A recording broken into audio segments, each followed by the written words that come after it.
Parmi les tentations de ce bas monde, les relations en mariage figurent parmi les plus grandes sources d'égarement. Elles isolent, elles éloignent de notre Créateur, elles créent de l'angoisse, de la tristesse, parfois même de la dépression, et poussent à la fornication. En bref, ce sont de véritables poisons. Dans cet épisode, on va parler des dangers des relations en mariage, mais aussi des solutions pour s'en préserver. En bref, on va essayer de décortiquer tout ça. Le verset le plus connu qui met en garde contre les relations en mariage, c'est celui-ci. Et n'approchez point la fornication. En vérité, c'est une turpitude et quel mauvais chemin. وَلَا تَقْرَبُوا الزِّنَا إِنَّهُ كَانَ فَحِيشَةً وَسَاءَ سَبِيلًا. Surat al-Isra, verset 32. La fornication désigne tout rapport sexuel volontaire entre deux personnes non mariées, que ce soit légalement ou religieusement. Et le mot zina, parce que c'est la traduction de fornication en arabe, vient de la racine zay, nun et ya, qui signifie littéralement franchir une limite ou transgresser une loi. En islam, dans le contexte islamique, zina, ça se limite pas juste à l'acte sexuel. En fait, ça va englober toute relation illicite qui va venir violer l'ordre moral et social établi par Allah subhanahu wa ta'ala. C'est un acte qui va venir corrompre l'âme, qui va fragiliser les liens familiaux, les liens sociaux, et surtout qui va nous éloigner du droit chemin. Il y a pas mal de hadiths en réalité qui nous permettent de mieux comprendre les dangers de la fornication, mais le hadith qui va vraiment nous permettre de comprendre qu'est-ce que c'est que la fornication, c'est celui-ci. Le prophète Mohammed sallallahu alayhi wa sallam a dit: la fornication des yeux et le regard, la fornication des lèvres et le baiser, la fornication des mains et le toucher, et la fornication des pieds et le pas. C'est l'acte sexuel qui confirme ou infirme cela. La fornication, du coup, c'est pas juste avoir des relations sexuelles hors mariage. En vérité, c'est bien plus vaste. Et ça va venir, du coup, inclure tous les gestes d'affection, les baisers, tenir la main, les regards avec désir, s'isoler avec la personne du sexe opposé. Et aujourd'hui, toutes ces interactions, elles vont avoir lieu dans la vraie vie, mais également sur les réseaux sociaux. Donc, on a encore plus de danger d'une certaine manière parce que ça va concerner toutes les discussions qu'on va venir avoir, voilà, par message, sur les réseaux, Insta, Twitter, etc. Le fait de s'envoyer des photos, s'appeler, etc. Voilà, c'est une menace de plus, on va dire, pour nous. Maintenant, avant de vous dire pourquoi est-ce que les relations hors mariage sont haram, etc., j'aimerais qu'on prenne le temps, qu'on cherche à comprendre pourquoi est-ce qu'on est attiré vers ce péché et comment mieux s'en protéger. Parce qu'en réalité, c'est quelque chose qui apparaît assez tôt en vrai. On tombe pas dans ce péché-là. Alors ça va dépendre des gens, mais on peut tomber très facilement dans ce péché quand on est à l'école finalement. Au collège, au lycée, ça peut commencer très très très tôt pour certains, et donc du coup, il vaut mieux essayer alors, je sais pas, peut-être qu'il y a sûrement des parents qui m'écoutent ici, mais il vaut mieux essayer de protéger du coup nos enfants en leur exposant les dangers derrière, et pas juste leur dire que c'est haram. Leur cerveau, il a besoin de comprendre le danger derrière, c'est important du coup d'en parler. Et la première raison pour essayer de comprendre pourquoi est-ce qu'on a tiré vers ce péché, c'est que faut pas oublier que Allah subhanahu wa ta'ala, il a créé l'homme et la femme pour se compléter. L'homme et la femme ne peuvent pas vivre seuls dans leur chacun de son côté, etc. Pas du tout. L'homme et la femme, ils se complètent dans leur manière de penser, d'agir, de ressentir et dans leurs besoins respectifs. Et par exemple, quand je me suis mise à préparer cet épisode-là, j'ai pensé à Hawa. Hawa qui est la première femme qui fut créée, la femme de Adam alayhi salam, et elle a été créée pour que Adam puisse trouver de la compagnie et de la tranquillité. Et même auprès des prophètes, il y a eu un besoin de paix et de compagnie chez eux. Moi, j'ai pensé par exemple à Khadija, radiallahu anha, qui est la première épouse du prophète Mohammed sallallahu alayhi wa sallam, et elle a un rôle particulier, Khadija, radiallahu anha, parce que c'est la toute première à avoir cru en lui, c'est la première qui l'a soutenu lors de la révélation, et elle lui a apporté beaucoup de paix dans sa vie, beaucoup de tranquillité. Et lui, de son côté, il lui a offert de la sécurité, de la stabilité, de l'apaisement. Et la relation, c'est un réel exemple pour nous parce qu'elle montre que la paix et le soutien doivent circuler dans les deux sens. Et je sais qu'on dit beaucoup que les femmes, c'est une énorme source d'apaisement pour les hommes, mais les hommes de leur côté aussi, ils ont leur rôle dans la vie d'une femme, comme je vous l'ai dit, ils apportent pas mal de sécurité et de stabilité. C'est une réelle épaule sur laquelle on peut venir se reposer. Ce qu'il ne faut pas oublier, c'est qu'on se complète également psychiquement. Et ça, les neurosciences le montrent. En gros, il faut savoir que les femmes, elles vont activer davantage toutes les zones liées à l'empathie et à l'intuition quand elles sont avec un homme. Et les hommes, de leur côté, ils vont venir mobiliser d'autres régions, mais des régions du cerveau qui sont associées à la résolution de problèmes et à la gestion du stress. Et ça fait que, en fait, on se complète totalement. Il y a les études en psychologie également qui nous font comprendre que les couples fonctionnent mieux quand chacun apporte ce qui manque à l'autre. La femme, par exemple, elle va apporter pas mal de soutien émotionnel à un homme, et l'homme, de son côté, comme je l'ai dit, va venir apporter de la stabilité et de la sécurité. Et ces différences, elles vont venir créer un véritable équilibre, donc un équilibre naturel qui permet à chacun de s'apaiser, de se réguler et de mieux grandir ensemble. Maintenant, une fois qu'on a parlé de tout ça, du fait qu'on se complète, etc., il faut quand même parler de l'attirance physique. Parce que l'attirance physique, c'est le tout premier déclencheur des relations en mariage. C'est le déclencheur initial. Le corps, le visage, le regard, tout ça, ça va susciter de la curiosité. Et justement, l'envie de se rapprocher. Des fois, il suffit juste d'un simple regard. Alors, on peut regarder tout le monde, etc., mais quand ton regard est appuyé, ça va venir créer de la curiosité. Tu vas venir regarder le visage de la personne, tu vas venir regarder son corps, etc. Tu vas devenir curieux. T'aimes bien ce que tu regardes, t'as envie d'en savoir un petit peu plus. Et ça, aujourd'hui, ça se manifeste aussi par les interactions sur les réseaux sociaux. Par exemple, quelqu'un qui met une story, tu regardes la story, tu vas dire ok, la personne me plaît, tu vas venir liker, tu vas venir répondre à cette story-là. Ensuite, ça va être des messages, des appels, etc. Et le piège de Shaitan, c'est que quand t'es dans ça, là, au départ, tu sais pas où est-ce que tu mets les pieds. Tu sais pas où est-ce que tu t'embarques. Et un simple échange, ça peut venir ouvrir toutes les autres étapes du péché. Ça part juste un peu de curiosité. Tu sais pas, comme je l'ai dit, tu sais pas où est-ce que tu mets les pieds, mais ça te plaît, donc tu te dis vas-y, je teste, on verra bien. Sauf que là, au fur et à mesure, t'es en train de débloquer toutes les autres étapes. Et les étapes suivantes, c'est quoi ? Tu vas vouloir rencontrer cette personne-là, donc t'isoler avec cette personne. Tu vas être amené à avoir des échanges un peu plus intimes avec cette personne. Tu vas être amené à te confier, donc vraiment raconter ta vie à cette personne-là. Et puis ça amène aussi tous les gestes d'affection, des gestes physiques, etc. Jusqu'au moment où tous les leviers sont enclenchés et que passer à l'acte devient super facile, hyper simple. Et c'est là qu'on arrive à la fornication. Le principal danger ici, c'est qu'en fait on va venir banaliser certains actes. Je vous ai parlé du regard, le toucher, les rapprochements physiques, etc. Et ce qui commence par un simple péché, ça peut devenir une habitude. Alors, les relations en mariage, etc., qu'on a banalisées, on finit par tomber dans la fornication. Et la fornication, ça peut devenir une habitude. Et le danger ici, c'est qu'en fait, c'est devenu une habitude, donc c'est difficile à briser. C'est difficile à arrêter, parce que le cerveau, à ce moment-là, il va venir libérer des hormones, comme la dopamine par exemple, et l'ocytocine. Donc la dopamine, c'est l'hormone du plaisir, et l'ocytocine, c'est l'hormone de l'attachement. Et donc du coup, c'est là où on est un peu pris au piège. Au-delà de ça, spirituellement, la fornication va venir diminuer la foi. Elle va te faire perdre ta dignité, et elle va également te faire diminuer la baraka, mais d'une manière énorme. Très peu de baraka. Ton risque, ta subsistance, c'est pareil. Et la chose la plus grave, on va dire, dans tout ça, c'est qu'en fait, ça va t'éloigner du droit chemin. Alors, quand on pense du droit chemin, souvent on se dit oui, le droit chemin, c'est quoi ? C'est adorer Allah, prier, bien faire les choses, etc. Tu peux faire tout ça même si t'es tombé dans la fornication. Mais si t'es toujours dedans et que tu penses que t'es toujours dans le droit chemin, il y a quand même quelque chose qui change. Il y a quand même quelque chose qui est parti. Et peut-être que tu t'en rends compte, tu te dis, c'est bizarre, j'ai l'impression que j'ai un peu moins de baraka, j'ai l'impression que je galère un petit peu plus que les autres. Et tu peux être privé de pas mal de choses en réalité, parce que les péchés, quand on dit que ça nous éloigne du droit chemin, la plupart du temps, ça nous enlève énormément de bénédictions, énormément de faveurs en réalité. Et je pense que le plus grave dans tout ça, c'est qu'en fait, il y a un hadith du prophète Mohammed sallallahu alayhi wa sallam dans lequel il dit « Le fornicateur n'est pas véritablement croyant au moment où il commet la fornication. » C'est-à-dire que t'as atteint un stade à ce moment-là, où on te considère même plus comme croyant finalement.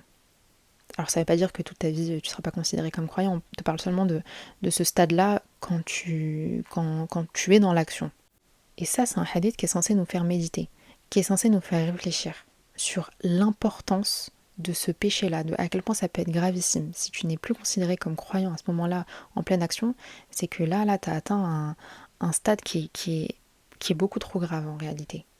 Dans la question des relations hors mariage, je tiens quand même à parler de l'impact que ça a pour les femmes. On est dans une société qui est misogyne, d'accord ? Les femmes, elles subissent les pires conséquences des relations hors mariage, de la fornication, etc. Parce qu'en fait, à partir du moment où tu tombes dans ça, à partir du moment où tu es une femme et que tu tombes dans ça et que ça se sait, en fait, tu vas être jugée, mais d'une manière constante. Tu vas être moquée, tu vas subir tout ce qui va être voilà, rejet social de la part de ta famille, peut-être de la part de tes amis, des gens qui t'entourent, et notamment en cas de grossesse hors mariage. Et ça, c'est là, je pense que c'est la pire des choses, et notamment dans certaines cultures en Afrique, que ce soit au Maghreb, Afrique de l'Ouest, etc. Genre vraiment, à partir du moment où une femme va avoir une grossesse hors mariage, elle va être rejetée. En revanche, les hommes, eux, ils s'en sortent souvent très bien, très très bien même. Et leur comportement, bah, il peut être valorisé. Des fois, on peut se dire, bon bah non, c'est trop bien, voilà, lui, il connaît des femmes, il en côtoie, voilà, il a la cote, il s'en sort très bien. Ah, il a perdu sa virginité, ah bah écoute, c'est super, etc. Genre, on peut, des fois, enfin, quand je vous dis, ah bah c'est super, c'est vis-à-vis de ses potes, hein, les hommes entre eux, hein. On peut le féliciter de ça, mais par contre, une femme, elle va subir une forme d'injustice qui est beaucoup, beaucoup, beaucoup trop violente et qui est appuyée par la morale et les manières de penser, de réfléchir dans certaines cultures.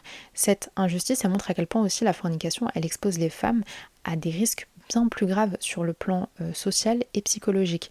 Et le plus important ici, là ce qu'il faut retenir de tout ce que je dis, c'est que faut absolument chercher à protéger sa dignité. Les sœurs, n'oubliez pas, je m'adresse vraiment aux sœurs ici, pour la plupart d'entre vous, pour la majorité d'entre nous, là, on est aimé par notre famille, on est respecté par nos proches. On est des bêtes de meufs, on fait des études, on travaille, on essaie de s'en sortir, on essaie de s'améliorer dans notre religion, dans notre comportement avec Allah, etc. Et en fait, on mérite le meilleur. On mérite pas quelqu'un qui va nous faire perdre notre temps là, ou notre valeur, ou je sais pas quoi là. On n'a pas besoin de ça. Vraiment, on n'a pas besoin de ça. Maintenant, il faut quand même parler d'un point important, c'est que qu'est-ce qu'on fait face à la tentation? Parce que je vous l'ai dit, l'homme et la femme, ils se complètent. On est fait pour vivre ensemble, on est fait pour finir notre vie ensemble. Et c'est quand même important de chercher à savoir que faire du coup pour se protéger de la tentation.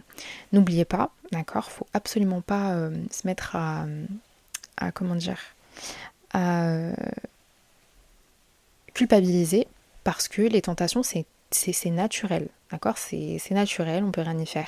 Mais étant donné que c'est naturel et que c'est en nous, c'est là que Shaitan, il va venir agir pour nous faire nous emmener vers le péché, nous faire glisser vers le péché.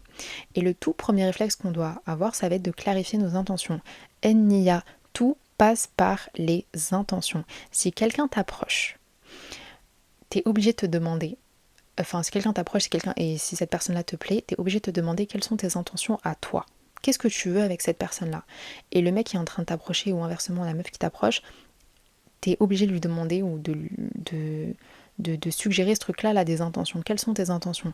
La meilleure des questions que tu vas poser. Et moi, je le dis tout le temps et je le répète depuis des années, quelqu'un qui vient te parler, au lieu de tourner autour du pot et de te dire oui, mais je sais pas ce qu'il veut, et la dernière fois, il m'a parlé, il avait l'air intéressé, et je sais pas quoi, au lieu de jouer à ça, là, directement, je demande à la personne, c'est quoi tes intentions?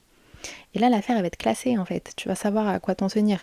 Si c'est pour s'amuser ou si c'est pour quelque chose de sérieux. Et donc, du coup, si c'est pour s'amuser et que toi aussi, t'es peut-être dans ce truc-là où t'as envie de t'amuser, tu stoppes immédiatement.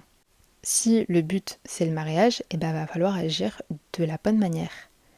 De la bonne manière. Parler à tes parents, à un tuteur, à un mahram, et éviter de s'attarder dans le haram.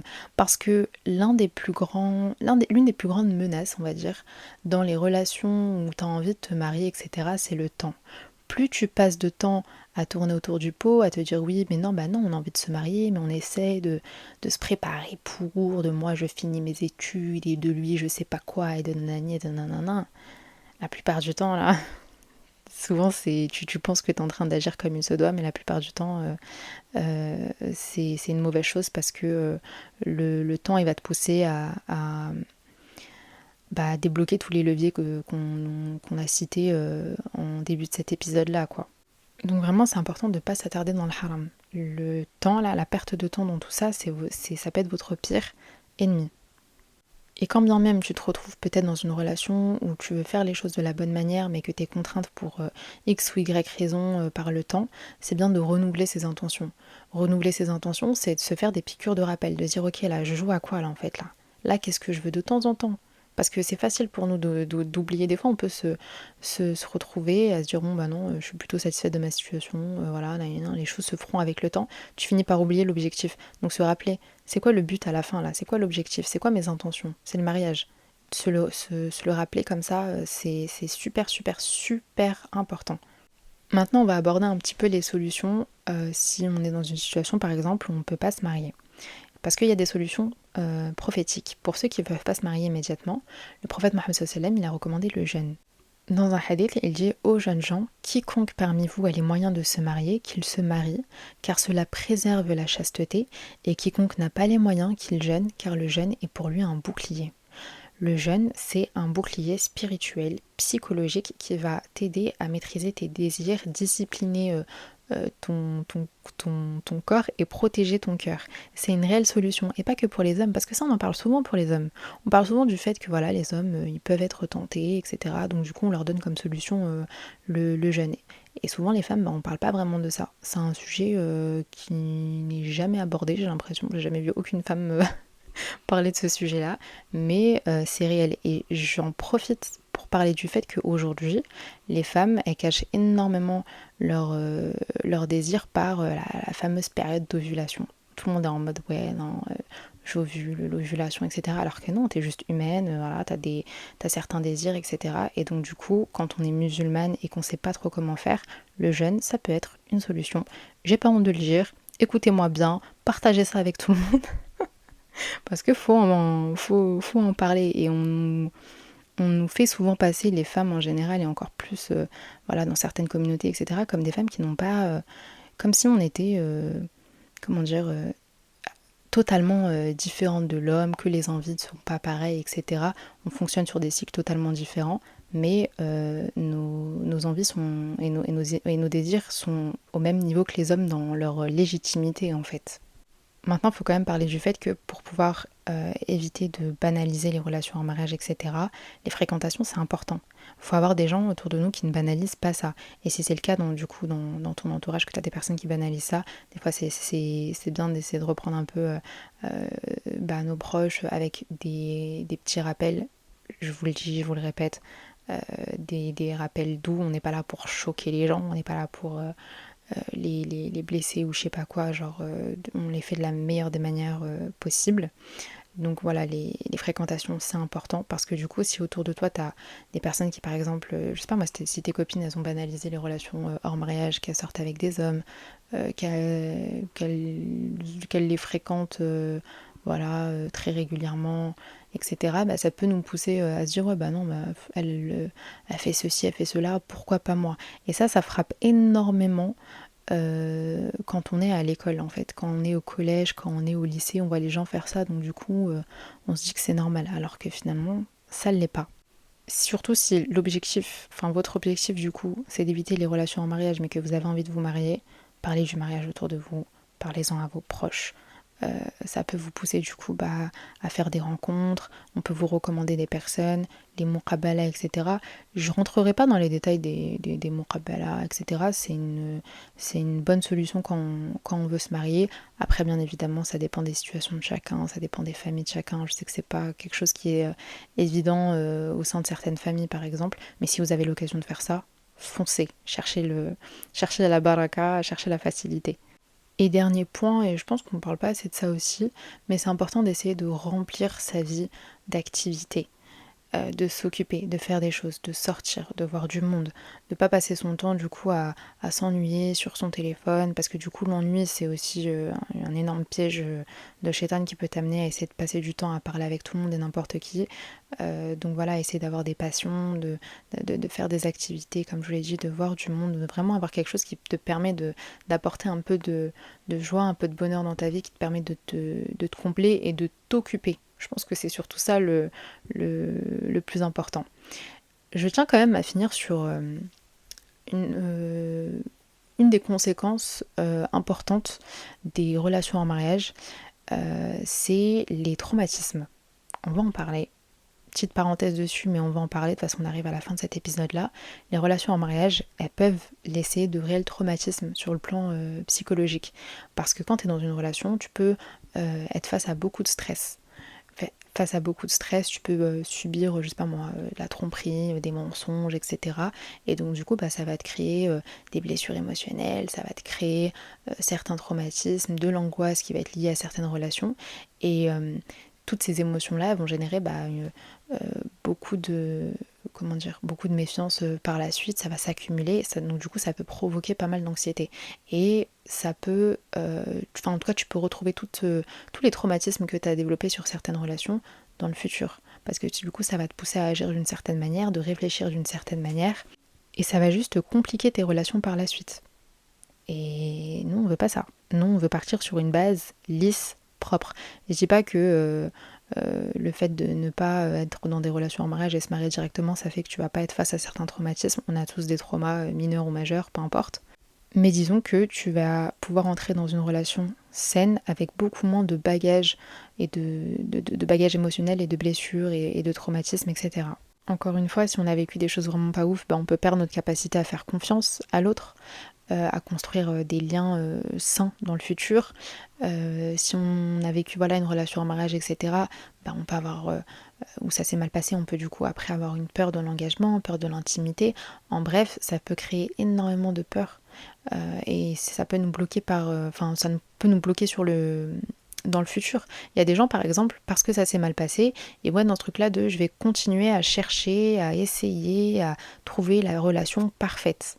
Et de l'autre côté, tu as des personnes, parce que ça s'est mal passé, ils vont plus essayer de s'engager. Quand je vous dis s'engager, c'est dans le halal. Ils vont dire, ça s'est mal passé une fois, moi je veux plus de ça par exemple. En bref, c'est énormément de problèmes auxquels on peut faire face.